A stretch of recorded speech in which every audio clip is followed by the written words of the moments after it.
Hello दोस्तों, स्वागत है आप सभी लोगों का मेरे यूट्यूब चैनल पर। हम लोग जो एमसीक्यू सीरीज़ चला रहे हैं, आज हम लोग सेकंड पार्ट में 166 नंबर क्वेश्चन से स्टार्ट करेंगे। 165 नंबर क्वेश्चन तक हम लोग कर चुके हैं। तो वीडियो शुरू करने से पहले अगर आपको वीडियो ये पसंद आएगी तो आप वीडियो को लाइक कीजिएगा, अपने दोस्तों में शेयर कीजिएगा और चैनल को अभी तक सब्सक्राइब नहीं किया है तो चैनल को सब्सक्राइब कर लीजिएगा। चलिए स्टार्ट करते हैं 166 नंबर क्वेश्चन में। इसमें बोला गया है कि आकार की दो सीमाओं में से कौन सा छोटा है। ऑप्शन देखेंगे। ऑप्शन नंबर ए वास्तविक आकार, ऑप्शन नंबर बी आकार की अधिकतम सीमा, ऑप्शन नंबर सी आकार की न्यूनतम सीमा और ऑप्शन नंबर डी आकार की सीमा। तो यहाँ पे बोला गया है हमको कि दो सीमाएं हमको दे रखी है, उसमें से छोटी कौन सी होगी। जब भी दो सीमाएं या लिमिट्स की बात करेगा तो उसमें छोटी आपकी कौन सी होगी, आकार की न्यूनतम सीमा, मतलब minimum size, limit of size. तो ऑप्शन नंबर सी आपका सही है। आगे चलते हैं हम लोग 167 नंबर क्वेश्चन में। 167 नंबर क्वेश्चन में बोला गया है कि एक्स के रूप में चिन्हित खराद विनिर्देशन का नाम क्या है। ये एक लेथ मशीन दे रखी है जिसका डायग्राम दिया है और एक्स की वैल्यू यहाँ पे हमसे ये वैल्यू पूछी गई है। ऑप्शन देखते हैं हम लोग। ऑप्शन नंबर ए बोला गया है lathe of the bed, option number B centre height of the lathe, option number C length between centres और ऑप्शन नंबर डी भी सेम ही है। अब यहाँ आप देख रहे होगे कि आगे भी आप जो क्वेश्चन देखोगे उसमें भी जो ऑप्शंस हैं, हमेशा जो क्वेश्चंस हैं उसके आधार पर ये सी और डी ऑप्शन जो है वो सेम ही है। अधिकतर क्वेश्चंस में ये सेम है। तो जहाँ पे मुझे लगेगा कि ऑप्शन जो है इन तीनों में से कोई भी नहीं है और डी ऑप्शन अगर मुझे चेंज करना होगा तो वहाँ पर मैं ये ऑप्शन चेंज कर दूंगा और आपको रेड कलर के बैकग्राउंड में आपको आंसर दिखेगा वहाँ पे। तो चलिए स्टार्ट करते हैं। अब इसमें बोला गया है कि एक्स की बात कर रहा है यहाँ पे। तो एक्स यहाँ पे क्या होता है, एक्स जो होता है वो दो सेंटरों के बीच की दूरी है। तो इसीलिए ऑप्शन नंबर सी आपका सही है, लेथ बिटवीन सेंटर्स आपका सही आंसर है। आगे चलेंगे 168 नंबर क्वेश्चन में। 168 नंबर क्वेश्चन में बोला गया है कि खराद कैरेज में एक्स के रूप में चिन्हित भाग का नाम क्या है। यहाँ पे एक्स की वैल्यू उसको पूछा गया है। चलिए ऑप्शन देखते हैं। Option number A tool post, option number B top slide, option number C cross slide या फिर option number D cross slide. इधर भी देखिए आपको आंसर सेम ही मिलेगा। जो निमी ने ये जो क्वेश्चन बैंक जारी की है इसमें आपको कई आंसर और कई क्वेश्चन गड़बड़ हैं जिसको मैंने सही किया है और आपको इसमें दिख भी रहा होगा। तो चलिए, जो आपका यहाँ पे जो डी वाला ऑप्शन है, जो आपको दिख रहा है यहाँ पे कि कंपाउंड रेस्ट, यही आपका सही आंसर है। क्योंकि यहाँ पे तो डी ऑप्शन और सी ऑप्शन सेम है तो मैंने इसको करेक्ट करके आपका डी नंबर ऑप्शन में जो नया ऑप्शन दिया है कंपाउंड रेस्ट, और यही आपका राइट आंसर है। तो इसमें आप जान लेते हैं कंपाउंड रेस्ट होता क्या है। जो कंपाउंड रेस्ट होता है वो क्रॉस स्लाइड के ऊपर फिट किया जाता है। किसके ऊपर फिट किया जाता है, क्रॉस स्लाइड के ऊपर हम लोग फिट करते हैं इसको। और इसका एक दूसरा नाम भी होता है जिसको बोलता है कंपाउंड स्लाइड। एक तो कंपाउंड रेस्ट हो गया, दूसरा हो जाता है कंपाउंड स्लाइड। एक तो कंपाउंड रेस्ट है आपका और इसका दूसरा नाम क्या होता है, कंपाउंड स्लाइड भी इसको बोला जाता है। अब जो ये जो पार्ट है इसमें जो पार्ट है क्रॉस स्लाइड, ये आपकी जो स्लाइड है ये वाली दिख रही है, ये क्रॉस स्लाइड हो गई और ये आपकी क्या है, कंपाउंड स्लाइड या कंपाउंड रेस्ट है आपका। तो क्रॉस स्लाइड के ऊपर कंपाउंड स्लाइड या कंपाउंड रेस्ट आपका ये फिट होता है। अब इसके नीचे ये आप देख रहे होगे, ये छोटा सा पार्ट आपको दिख रहा होगा, गोल सा पार्ट। तो ये क्या होता है, इसके आधार में क्या होता है, गोलाकार बेस प्लेट लगी होती है। ये क्या लगी होती है, गोलाकार बेस प्लेट होती है, जिसे स्वेवल प्लेट बोलते हैं। जिसे क्या बोलते हैं, स्वेवल प्लेट भी बोला जाता है। अब जो ये स्वेवल प्लेट होती है, इसमें क्या होता है कि लेफ्ट में और राइट में, मतलब लेफ्ट साइड में और राइट साइड में 0 से 45 डिग्री, 0 से 45 डिग्री तक के एंगल इसमें बने होते हैं, निशान बनाए जाते हैं। और जो कंपाउंड रेस्ट आपका ये वाला पार्ट होता है, ये जो आपका पार्ट है कंपाउंड रेस्ट, ये क्षैतिज अवस्था में 360 रोटेट कर सकता है, 360 रोटेट कर सकता है। तो इसका राइट आंसर आपका क्या था, right answer option number D compound rest आपका सही आंसर है। चलिए चलते हैं 169 नंबर क्वेश्चन में। 169 नंबर क्वेश्चन में बोला गया है खराद मशीन में 3 जबड़े वाले चक की मेरिट क्या है। ऑप्शन नंबर ए देखेंगे, काम आसानी से स्थिर किया जा सकता है। ऑप्शन नंबर बी, रनआउट को सुधारा नहीं जा सकता है। Option number C option number C, केवल गोल और हेक्सागोनल घटकों को पकड़ा जा सकता है। और ऑप्शन नंबर डी, केवल गोल और हेक्सागोनल घटकों को पकड़ा जा सकता है। मतलब आपका यहाँ पे सी और डी ऑप्शन फिर से सेम हो गया है। लेकिन यहाँ पे जो आपका राइट आंसर है, वो राइट आंसर क्या होगा यहाँ पे आपका? ऑप्शन नंबर बी आपका राइट आंसर है। अब सबसे पहली बात तो यहाँ ये मेरिट नहीं पूछ रहा है। ये यहाँ पे जो इसने बोला गया है, ये मेरिट पूछ रहा है। यहाँ पे ये मेरिट नहीं है, यहाँ पे होना चाहिए डीमेरिट।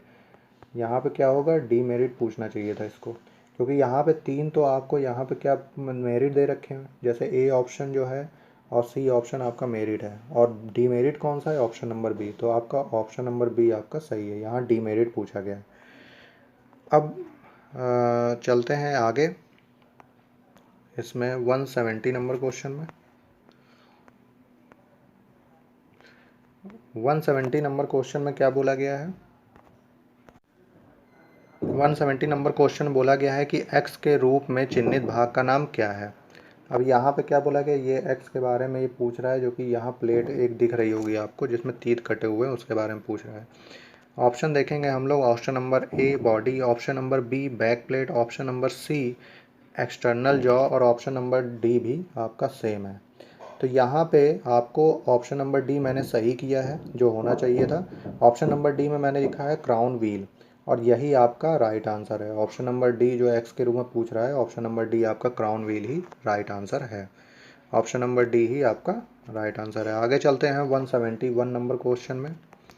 171 नंबर क्वेश्चन में बोला गया है कि 4 जबड़ा वाले चक का डीमेरिट क्या होता है। ऑप्शन नंबर ए, जबड़े उलटने योग्य होते हैं। ऑप्शन नंबर बी, अनियमित आकार के जॉबों को पकड़ा जा सकता है। ऑप्शन नंबर सी, भारी कट दी जा सकती है। और ऑप्शन नंबर डी भी सेम है।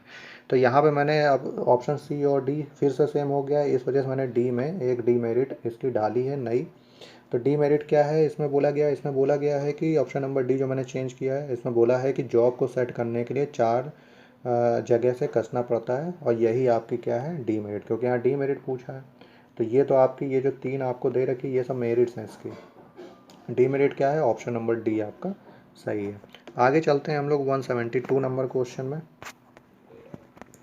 172 नंबर क्वेश्चन में क्या बोला गया है? इसमें बोला गया है कि किस प्रकार के रैक कोण टूल के पीछे की ओर सामने तक ढाल बनाते हैं। ऑप्शन की बात करेंगे। Option number A hand rack angle, option number B side rack angle, option number C negative rack angle, और ऑप्शन नंबर डी भी सेम है सी के। अब यहाँ पे हमको पूछा क्या गया है कि किस प्रकार का रैक कोण है जो टूल के पीछे से सामने की ओर ढलान में बनाया जाता है। टूल से पीछे की ओर से सामने की ओर ढलान में बनाया जा सकता है। तो ये कौन सा होता है? ये आपका ऑप्शन नंबर सी है। नेगेटिव रैक एंगल जो होता है वो टूल के पीछे से सामने की ओर ढलान देके बनाया जा सकता है। कौन सा? Negative rack angle. अगर इसी जगह पॉजिटिव रैक एंगल होता, तो अगर इधर पॉजिटिव रैक एंगल बोला जाता, तो पॉजिटिव रैक एंगल में क्या होता है? इसमें होता है कि जब भी कोण जो होगा रैक कोण, वो उसका ढाल जो होता है औजार के सामने से पीछे की तरफ दिया जाता है। जो टूल है उसके सामने से पीछे की ओर दे देंगे तो पॉजिटिव रैक एंगल हो जाता है। आगे चलते हैं 173 नंबर क्वेश्चन में। 173 नंबर क्वेश्चन में बोला गया है कि यदि फेसिंग करते समय कैरिज को लॉक नहीं किया गया तो क्या प्रभाव पड़ेगा। ऑप्शन नंबर ए सही फेस बनेगा, ऑप्शन नंबर बी उत्तल फेस बनेगा, ऑप्शन नंबर सी अवतल फेस बनेगा, या फिर ऑप्शन नंबर डी भी सेम है। डी भी अवतल ही बोल रखा है। यहाँ आप देख रहे हो कितने सारी गलतियाँ हैं। ये निमी की जो क्वेश्चन बैंक जारी हुई, इतनी सारी गलतियाँ हैं, मुझे सभी सही करनी पड़ गई। तो अभी इसमें जो ऑप्शन नंबर डी मैंने जो डाला है, एक नया मैंने ऑप्शन डाल दिया इसमें, जिसमें बोला गया अनियमित या इरेगुलर सरफेस। तो ऑप्शन नंबर जो डी होगा वही आपका राइट आंसर होगा। यहाँ पे ऑप्शन नंबर डी ही आपका राइट आंसर है। और क्या राइट आंसर होगा कि अगर आप कॉरेज को लॉक नहीं करेंगे तो क्या होगा? अनियमित सतह का निर्माण होगा इसमें। आगे हम लोग चलेंगे 174 नंबर क्वेश्चन में। इसमें बोला गया है कि घटक के किनारे से गड़गड़ाहट और तीखेपन को हटाने के लिए किए गए ऑपरेशन का नाम क्या है? Option number A grooving, option number B chamfering, option number C step turning और ऑप्शन नंबर डी भी सेम ही है। तो अब यहाँ पे ऑप्शन हमको ऊपर के 3 में ही मिल जा रहा है आंसर, इस वजह से हम लोग चौथे को चेंज नहीं किया है मैंने। अभी यहाँ पे क्या बोला है कि कोई घटक है, घटक मतलब आप जॉब मान लो कोई, उसके किनारे को हमको क्या करना है, जो शार्पनेस है उसको ख़त्म करना है और जो बर है उसको रिमूव करना है। तो आपका ऑपरेशन कौन सा होता है? ऑपरेशन होता है आपका चैम्फरिंग। जो चैम्फरिंग ऑपरेशन होता है वो किसी भी जॉब के किनारे के तीखेपन और बरादी को हटाने के लिए किया जाता है। इस वजह से आपका ऑप्शन नंबर बी आपका चैम्फरिंग सही है। आगे चलते हैं 175 नंबर क्वेश्चन में। 175 नंबर क्वेश्चन में बोला गया है कि 40 मिलीमीटर के ढलवे लोहे रॉड को टर्न करने के लिए स्पिंडल की गति ज्ञात करनी है यदि काटने की गति 15 मीटर प्रति मिनट है। ऑप्शन की बात करेंगे, option number A 119.3 RPM, option number B 100.3 MPM, option number C 219.3 RPM या फिर ऑप्शन नंबर डी भी सेम है। तो इसको पहले हम लोग देख लेते हैं। अभी मटेरियल हमारे पास क्या है, ढलवा लोहे की रॉड है और इसको हमको क्या करना है, टर्निंग करनी है। अब इसकी जो हमारे पास डाया है, डाया कितना दे रखा है हमको, डाया जो हमारे पास है वो है 40 मिलीमीटर। कितना है? 40 मिलीमीटर हमको डाया दे रखा है यहाँ पे। और स्पिंडल की गति हमको निकालनी है। स्पिंडल गति क्या होता है, स्पिंडल गति को एन से डिनोट करते हैं, स्मॉल एन से, वो हमको निकालनी है। और कटिंग स्पीड जो कि वी से होता है वो हमको पता है कितना है, 15 मीटर प्रति मिनट। कितना है हमारा? 15 मीटर प्रति मिनट जो हमारा जो है कटिंग स्पीड है। इसको मैंने सॉल्व किया आप लोग के लिए। चलिए चलते हैं, क्वेश्चन देख लेते हैं। यहाँ देखिए 175 नंबर क्वेश्चन यहाँ पे दिया गया है। 175 नंबर क्वेश्चन है। डाया हमको क्या दे रखा था, डाया 40 मिलीमीटर दे रखा है। कास्ट आयरन की हमारे पास रॉड है। स्पिंडल स्पीड जो कि एन होती है वो हमको निकालनी है। कटिंग स्पीड जो कि स्मॉल वी होती है हमको दे रखा है 15 मीटर प्रति मिनट। अब फॉर्मूला हमारे पास देखिए क्या है, फॉर्मूला हमको दे रखा है यहाँ पे। फॉर्मूला हमारा होता है v equal to, cutting speed क्या होता है, v equal to pi d n by 1000 होता है। अब यहाँ पे n हमको निकालना था, v का वैल्यू हमने रखा 15, पाई 40 इसका डाया हो गया, n हमको निकालना है 1000 अपॉन में डिवाइड में चला गया। तो n को हम लोग 75 करेंगे, 75 करेंगे, n इधर लेके आए हम लोग। 15 का इंटू हो जाएगा 100 के साथ और पाई का 40 के साथ हो जाएगा। वैल्यू हम लोग लगाएंगे तो n का मान आ जाएगा हमारा 119.42 आरपीएम। और आपका यही जो आपका राइट आंसर है, यही आपका क्या है, यही आपका जो है राइट आंसर है। आगे चलते हैं हम लोग क्वेश्चन में। तो इधर से आपका आंसर जो हम लोगों ने देखा, आंसर आपका निकला है ऑप्शन नंबर ए आपका सही है, 119.3 आरपीएम। आगे चलते हैं 176 नंबर क्वेश्चन में देखेंगे। इसमें बोला गया है इस ऑपरेशन का नाम क्या है। डायग्राम आप लोग देखिए, एक यहाँ पे हमको टूल दे रखा है और इस ऑपरेशन का नाम हमसे पूछा है। ऑप्शन हम लोग देखेंगे। ऑप्शन नंबर ए है square shoulder, option number B filleted shoulder, option number B bevelled shoulder या फिर ऑप्शन नंबर डी भी सेम ही है। तो इसमें से ये जो 3 ऑप्शन है इसमें से कोई भी ऑप्शन इसका सही नहीं है। ऑप्शन नंबर डी जो यहाँ पे गायब है, जो सी के सेम लिख दिया गया है, इसमें ही आपको मैंने ऑप्शन नंबर डी को करेक्ट किया, आपको दिख रहा होगा। और ऑप्शन नंबर डी आपको क्या दिख रहा है, अंडर कट शोल्डर। इस वजह से आपका ऑप्शन नंबर बी डी आपका सही है। जो ये ऑपरेशन होता है ये होता है अंडर कट सोल्डरिंग ऑपरेशन। और इसका प्रयोग कहाँ किया जाता है, जब भी हमको थ्रेडिंग करनी होगी, जब भी हमको थ्रेडिंग करनी होती है उस समय हम लोग इसको थ्रेडिंग के कट को बनाने के लिए इसका प्रयोग करते हैं। आगे चलते हैं 177 नंबर क्वेश्चन में। 177 नंबर क्वेश्चन में क्या बोला गया है, इसमें बोला गया है बड़े पैमाने पर उत्पादन में किस प्रकार के कटिंग टूल का उपयोग किया जाता है। मतलब जो बड़े पैमाने पर या मास प्रोडक्शन में जो ऑपरेशन होते हैं उसमें टूल कौन सा प्रयोग किया जाता है। ऑप्शन देखते हैं हम लोग। Option number A solid tool, option number B brazed tool, option number C throw away tool और ऑप्शन नंबर डी भी आपका सेम ही बोल दिया गया यहाँ पे। तो यहाँ हमको डी को चेंज करने की जरूरत नहीं, क्योंकि ऑप्शन ऊपर के 3 ऑप्शन में ही से हमारा राइट आंसर है।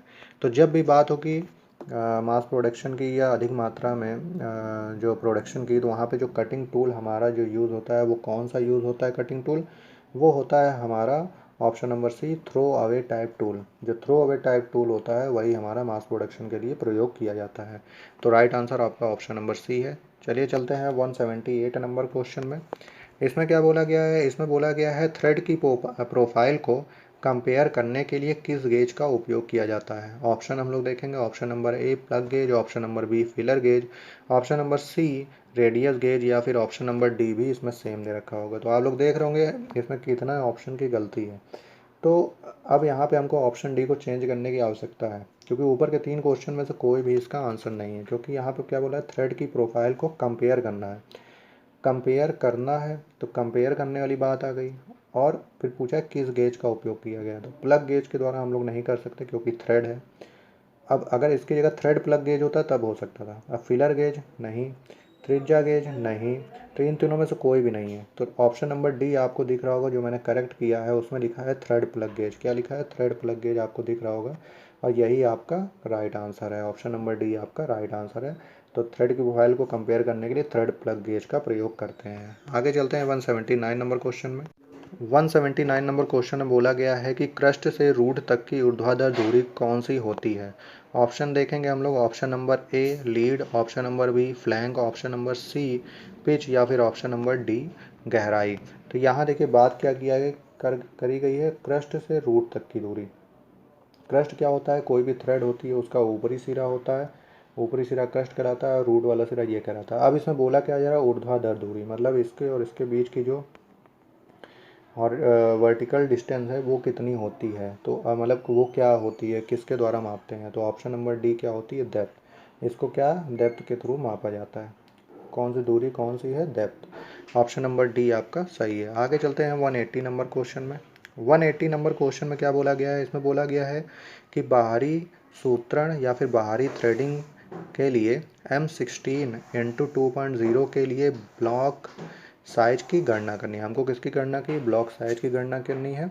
ऑप्शन देखेंगे, option number A 14.0 millimetre, option number B 15.8 millimetre, option number C 16.0 millimetre, या फिर ऑप्शन नंबर डी भी सेम ही है यहाँ पे।